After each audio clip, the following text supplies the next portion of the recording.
Hello et bienvenue sur le podcast Le chemin de la vie. Je m'appelle Justine Hill, je suis entrepreneur passionnée par le développement personnel. Ma mission est de te guider sur le chemin de la guérison vers l'éveil spirituel et la paix intérieure. Je t'aide à reprendre le pouvoir sur ta vie et je suis persuadée qu'il y a un potentiel énorme à l'intérieur de toi qui ne demande qu'à être révélé. Je fais de mon mieux pour te donner un maximum d'inspiration et d'amour au quotidien afin que tu fasses rayonner la lumière qui est en toi. Alors dépasse tes peurs et écoute ton cœur. C'est la clé du bonheur. Accepte de guérir pour mieux te reconstruire. Et si tu aimes ce podcast, n'hésite pas à le noter avec la note de 5 étoiles sur iTunes, sur Apple Podcast et Spotify.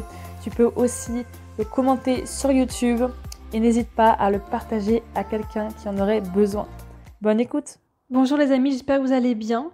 On se retrouve aujourd'hui pour un nouvel épisode de podcast. Je suis ravie de vous retrouver comme chaque mercredi et j'espère que tu vas bien, toi qui m'écoutes derrière tes écouteurs, ton téléphone, peu importe. Donc aujourd'hui ça va être un épisode de podcast sur tout ce qui est les personnes toxiques, la toxicité, etc. en général. J'avais vraiment envie de donner mon avis par rapport à ça.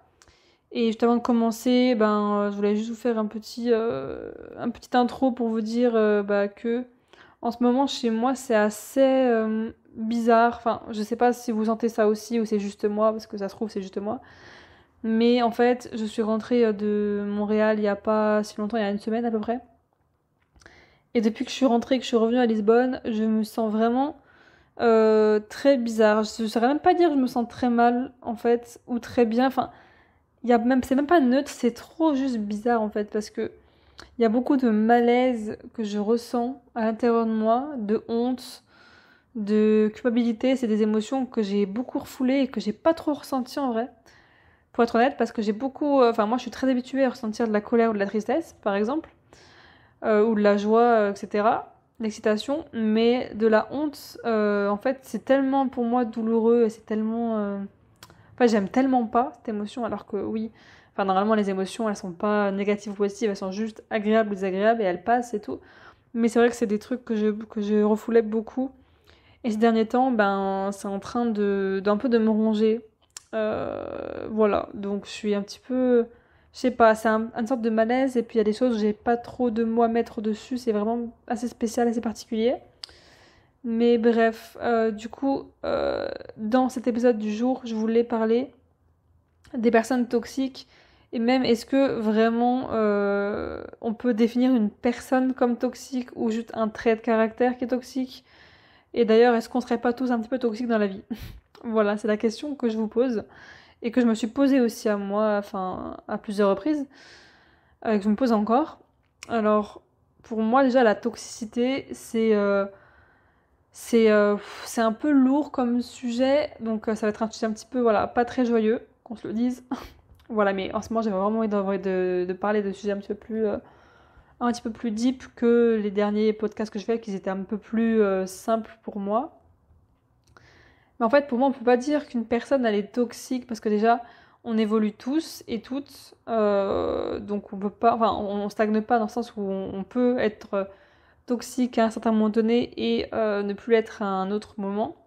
Mais je pense sincèrement que, bon, oui, ça existe les personnes toxiques, bien sûr, il y a des manipulateurs, il y a des personnes narcissiques, il y a des gens qui sont complètement, mais genre, ils sont complètement, je sais pas comment dire, toxiques au plus au point, quoi, qui sont complètement malades.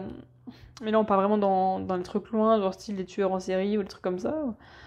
Ou alors les gens qui te font des atrocités, clairement. Mais bon, là, on est vraiment dans le... On part vraiment loin, là. Moi, je parle vraiment de gens qu'on a plus l'habitude de voir. Mais je trouve ça un petit peu... genre, un peu restrictif de dire qu'on est toxique et puis c'est tout, et c'est comme ça. Parce on a souvent tendance quand même à dire que les autres sont toxiques, que j'étais dans une relation toxique avec une personne qui était toxique, etc. Mais c'est pas moi. En fait, à chaque fois, on se dit que l'autre est toxique, mais est-ce qu'on se demande si on n'a pas déjà été toxique pour quelqu'un? Ou est-ce qu'on n'est pas toxique pour quelqu'un à l'heure actuelle? Parce qu'on a beau accuser l'autre et toujours voir la faute chez l'autre et blâmer l'extérieur, etc. C'est lui, c'est elle, elle est toxique, etc. Mais est-ce que nous, on s'est déjà regardé dans la glace pour se demander est-ce qu'on n'a pas été toxique à un certain moment donné de notre vie ou est-ce qu'on l'est pas encore? Parce que sincèrement, il y a très peu de gens qui se font cette réflexion, toujours à blâmer l'extérieur. Mais moi, par exemple, c'est un truc que je me suis beaucoup posé comme question.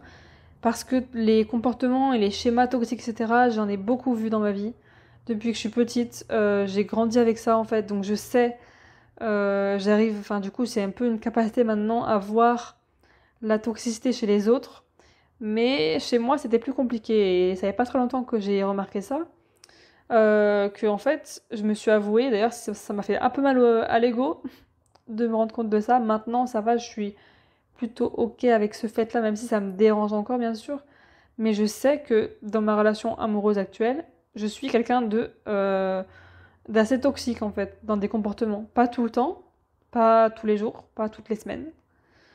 Sinon, je pense que ce serait vraiment invivable. Et voilà, mais j'ai des comportements répétitifs, des schémas répétitifs qui font que je suis, en tout cas que j'ai des comportements toxiques. Et j'aime pas forcément dire je suis toxique parce que c'est quand même un mot assez fort et je pense pas quand même l'être à ce point-là.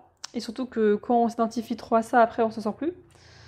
Mais oui, je reconnais que j'ai beaucoup de comportements qui sont assez toxiques dans ma relation.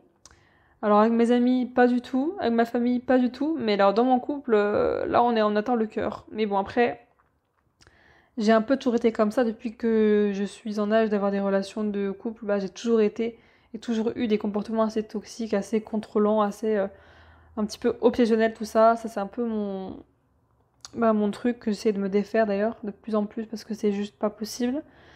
Mais voilà, en fait, la réflexion que je voulais t'apporter, c'est de te demander si toi-même t'as pas déjà été toxique dans ta vie pour quelqu'un. Réfléchis à ce que tu as fait, à ce que tu as dit. Bon, après, c'est pas pour culpabiliser enfin, qui que ce soit, hein. Je dis pas ça pour te culpabiliser ou te dire que t'es une mauvaise personne, absolument pas. C'est juste pour se mettre en question et arrêter de voir la faute chez l'autre tout le temps. Donc c'est bien de reconnaître ça et de voir, et de par exemple, si tu es avec une personne qui a des comportements toxiques, si tu veux t'en éloigner, ben fais-le, en fait, clairement, parce que c'est pas forcément bon pour toi. Enfin, je veux dire, t'es en capacité voilà, de prendre des décisions et de t'éloigner. Mais c'est aussi bien de se rendre compte que peut-être t'as été toxique pour quelqu'un, parce que moi, je suis persuadée qu'on a vraiment été tous toxiques pour quelqu'un dans notre vie. Vraiment. Parce qu'on a tous des zones d'ombre, des zones de lumière aussi, on a tous des choses dont on n'est pas fier, des comportements qu'on a eus, des choses qu'on a dites. Et je pense que c'est important de mettre ça à sa place. Alors après, ça peut être dans plein de relations différentes, hein. Ça peut autant être dans tes relations professionnelles que familiales, que relationnelles, que amoureuses, que amicales. Enfin voilà, il y a plein de domaines de la vie où ça peut être comme ça. Et vraiment, bon, par exemple, moi quand je me suis rendu compte de ces choses-là, bah, comme je l'ai dit tout à l'heure, ça m'a vraiment fait assez mal parce que c'est pas évident de se rendre compte. Mais ce qui est bien, c'est que quand tu mets de la conscience dessus, quand tu arrives à comprendre que oui, tu as eu des comportements toxiques, oui, tu es toxique et tu as des choses que tu n'aimes pas chez toi ou alors qui te dérangent profondément, que tu rejettes déjà, bah du coup, il faut savoir que ça, c'est une partie de ton ombre. Et en fait, au lieu de vouloir la rejeter et la mettre de côté, etc., même la vouloir la guérir à tout prix déjà, essaie déjà de l'accepter et de dire ça fait partie de moi en fait. Parce que pour moi, quand on parle de toxicité, c'est parce que c'est un comportement qu'on n'arrive pas à accepter, surtout qu'on met en fait qu'on est un petit peu le bourreau dans l'histoire. C'est un petit peu l'histoire de la victime, du sauveur et du bourreau. Ça, je pense que je pourrais faire des épisodes entiers sur ça. Mais en fait, quand on est toxique pour quelqu'un, on est un petit peu le bourreau. Et en fait, le but, ça va être vraiment de se défaire de ce rôle-là, de se défaire de la personne qui accuse, qui agresse l'autre, entre guillemets. Parce que c'est vraiment ça, hein, parce que en soi, les comportements toxiques, si tu n'empiètes pas sur l'autre, si tu n'es pas en train pas de rabaisser l'autre, parce que c'est pas forcément ça, mais en fait, ce que je veux dire, c'est que si t'es en train de tirer l'autre vers le bas, bon, déjà, ça, c'est un comportement, voilà, qui est pas nice. Mais bon, après, on en a tous, je pense, donc faut savoir s'accepter. Mais c'est aussi de se dire, bah, que on a tous des comportements comme ça, et d'un petit peu de se foutre la paix, je dirais. Enfin, je dirais vraiment ça, en fait, de se foutre la paix. C'est le plus important. Et là, je dis ça, mais je suis en chemin, donc voilà, je le dis, mais pour moi, c'est vrai, c'est encore un peu compliqué, surtout dans ce domaine-là. Mais du coup, ce que je voulais dire en priorité, c'était vraiment de dire qu'en fait, un comportement il devient toxique à partir du moment où tu deviens le bourreau et à partir du moment où tu déverses ta colère, ta rage, ta culpabilité, enfin, peu importe les émotions que tu traverses qui sont pas agréables, sur quelqu'un. Quand tu déverses ces émotions désagréables sur quelqu'un, du coup, c'est là que ça devient toxique parce que si t'as des problèmes dans ta vie et que tu sens pas bien, ou t'as des difficultés dans tel domaine ou quoi, c'est une chose. Ça, c'est une chose, ça arrive à tout le monde. Mais après, le fait que tu les mettes sur le dos de l'autre et que tu culpabilises l'autre et que tu le fasses, en fait, faire croire que c'est de sa faute et du coup, un peu le victimiser et toi te rendre en mode bourreau ou alors croire que c'est toi la victime, etc. Et du coup, accuser l'autre, etc., de tes souffrances à toi, ça, par contre, c'est toxique. Parce que, en fait, rien que avant de vouloir guérir, avant de vouloir accepter ça, déjà, la première étape, je pense, c'est aussi en fait, de comprendre et d'arriver à faire en sorte de ne plus déverser sa haine sur l'autre ou sa toxicité sur l'autre. Et pas de la garder pour soi, parce que j'ai pas envie de te dire de la réprimer, absolument pas et surtout pas, non, ne fais pas ça, non, ça va pas aller mieux, mais de l'exprimer d'une manière autre. Dans le sens où, au lieu d'accuser l'autre et d'être agressif avec l'autre, par exemple, c'est un exemple, mais en général, c'est ça quand t'es toxique. Bon, ça peut être un peu plus sournois, bien sûr, ça peut être beaucoup plus manipulateur, et pas du tout dans les disputes, mais beaucoup plus dans les choses sournoises, dans les choses comme t'es pas belle, t'es mal habillée aujourd'hui. Enfin, ça, c'est vraiment des comportements beaucoup plus sournois et vicieux. Moi, c'est pas mon cas. Personnellement, je suis pas comme ça. Je pense plus être quelqu'un qui dit des choses peut-être blessantes parfois, qui peuvent blesser et être beaucoup dans les extrêmes, dans des émotions en tout cas. Mais je suis pas quelqu'un de vicieuse. Enfin, je pense pas. Mais bref, et c'est vraiment au lieu de faire ça à l'autre et de l'accuser, euh, juste tous les émotions que tu vis là, qui sont pas cool pour toi, que tu te sens mal avec, et les choses qui te font souffrir, les traumas qui te font souffrir, les blessures que tu as, essaye vraiment de les libérer ailleurs que sur la personne. Vraiment. C'est vraiment le premier conseil que je peux te donner si tu te reconnais un petit peu dans ces schémas-là et que tu n'arrives pas à faire en sorte de faire ça autrement. Que par exemple, tu sais que tu t'es un petit peu toxique pour quelqu'un, mais tu sais pas trop comment faire pour ne plus l'être, ou tu sais que tu as des comportements qui correspondent pas à ce que tu voudrais être. Déjà, fous-toi la paix numéro un. Mais déjà, ce qui est important aussi, c'est d'en prendre conscience. Et si tu en prends conscience, si tu en es conscient, déjà, c'est déjà merveilleux. Donc, bravo à toi. Mais vraiment, et la prochaine étape, c'est vraiment de pas déverser sa haine ou ses vices en fait sur quelqu'un. Et du coup, comment on fait pour à la fois ne pas les mettre sur quelqu'un et à la fois ne pas les refouler? Ça va être vraiment de trouver un truc à toi qui va te permettre d'expulser toute cette charge, parce que c'est lourd, en vrai, c'est une énergie super lourde. Là, quand j'en parle, j'ai limite des frissons parce que c'est tellement lourd, c'est une vibration tellement basse. Et pour la libérer, moi, ce que je peux te conseiller, après, je suis pas dans ta tête, donc je peux pas trop savoir ce que tu aimes. Mais c'est, par exemple, si tu as beaucoup de colère, c'est faire du sport. Ça peut beaucoup t'aider. Moi, par exemple, je me suis dit, ok, Justine, c'est bien beau, t'as voulu essayer la boxe, t'as essayé plein de sports différents, mais là, t'as besoin de le faire régulièrement. Parce que là, j'avais pas du tout de routine, j'avais pas de sport régulier à part le yoga. Et je me suis dit, non, mais là, j'ai trop de colère en moi encore, il faut vraiment que je trouve un sport où j'en fais beaucoup plus souvent. Donc, par exemple, je me suis dit que j'allais faire de la boxe une fois par semaine, obligatoire. Mais après, je suis là, enfin, je suis pas là en train de dire que c'est ce qu'il faut faire hein, pour vous. Hein. Et surtout, c'est important de se foutre la paix aussi, donc vraiment trouver un juste milieu entre trouver un petit peu un truc pour expulser sa colère et aussi se foutre la paix et pas être trop rigide dans ces trucs. Moi, par exemple, je me dis une fois par semaine parce que bah, c'est large et que je me dis en vrai, j'ai besoin de faire de la boxe une fois par semaine, que ce soit au moins 5 minutes, 10 minutes, une demi-heure, peu importe, mais vraiment, quand je sens de la colère qui monte, la faire. Donc voilà, donc c'est un petit peu un truc moi personnellement que je fais. Pour moi en tout cas, c'est pas forcément adapté à toi, mais voilà, c'est un exemple. Je me suis dit aussi que j'allais faire aussi de temps en temps, là j'ai pas calculé, mais juste de temps en temps, un yoga un peu plus intense où je transpire vraiment, où vraiment je donne tout. Parce que le yoga, oui, peut être très intense comme très doux, ça dépend ce qu'on fait. Je me suis dit aussi que, ben voilà, vu que la colère et la rage, surtout, c'est des émotions que je vis énormément, et ben maintenant, tous les jours, je me suis dit, vas-y, je vais écrire mes émotions et brûler ce papier pour libérer en fait ce que je ressens. Et ça, c'est le fait de brûler, d'écrire sur un papier ce que je ressens, de mettre des mots dessus. Déjà, ça m'apaise, déjà, ça me permet de prendre du recul, ce que j'ai beaucoup de mal à faire, prendre du recul. Et aussi, le brûler, c'est vraiment un truc significatif et symbolique pour moi. Parce que quand je le brûle, pour moi, ça disparaît. C'est en mode, allez, ciao, ça dégage. Genre, l'émotion, elle m'a traversée, c'est bien, je l'ai vécu, maintenant, hop, ça dégage.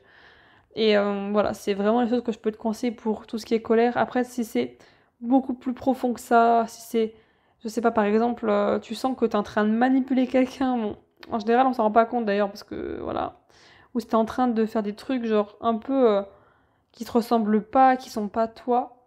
Après, ça peut vraiment aller beaucoup plus loin que ça, donc vraiment, je t'invite à consulter quelqu'un de professionnel, que ce soit un coach ou un thérapeute ou une thérapeute, parce que ça peut vraiment être beaucoup plus profond que ça, et ça peut avoir aussi, les choses que tu vis, ça peut être nécessaire vraiment d'être accompagné par quelqu'un, parce que bien sûr, on peut pas non plus tout régler soi-même, on peut pas tout faire tout seul, donc je pense que c'est nécessaire, mais voilà, tout ça pour dire que les autres peuvent être toxiques pour nous, mais on peut aussi être toxique pour les autres.